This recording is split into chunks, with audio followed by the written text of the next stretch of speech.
शिंगणापूर येथे खरीप हंगामपूर्व शेतकरी सभा व बीज प्रक्रिया प्रात्यक्षिक कार्यक्रम संपन्न.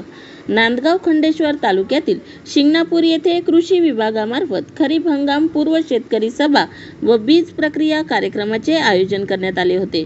सदर कार्यक्रमामध्ये कृषी सहाय्यक PW वंजारी यांनी शेतकऱ्यांना सोयाबीन उत्पादकता कमी येण्याची कारणे सांगून शेतकऱ्यांनी सोयाबीन पिकाची उत्पादकता वाढीकरता अष्टसूत्रीचा अवलंब करणे बाबत सविस्तर माहिती दिली. यामध्ये प्रामुख्याने उगवण क्षमता तपासणी, BBF द्वारे पेरणी, पट्टा पद्धतीने पेरणी, सरी वरंबा पद्धतीने पेरणी, रासायनिक खतांची योग्य मात्रा, योग्य वाणांची निवड याबाबत माहिती देऊन बीज प्रक्रियेचे फायदे सांगून FIR पद्धतीने बीज प्रक्रिया करणे बाबत व ती कशी करावी याबाबतची माहिती प्रात्यक्षिकाद्वारे दिली व या खरीप हंगामात गावातील 100% क्षेत्रावर बीज प्रक्रिया करूनच बियाणे पेरणी करण्याचे शेतकऱ्यांना आवाहन केले.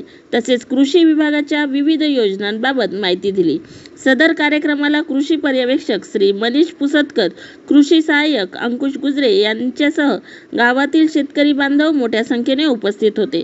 सोयाबीन पिकाची उत्पादकता वाढीची अष्टसूत्री, घरगुती बियाण्याची प्रतवारी करणे, बियाणे उगवण क्षमता तपासणे, बीज प्रक्रिया करणे, पेरणी BBF द्वारे किंवा पट्टा पेर पद्धतीने करणे, पेरणी यंत्राची योग्य निवड करणे व योग्य वाणांची निवड करणे, संतुलित खतांचा वापर, एकत्रित कीडरोग व्यवस्थापन.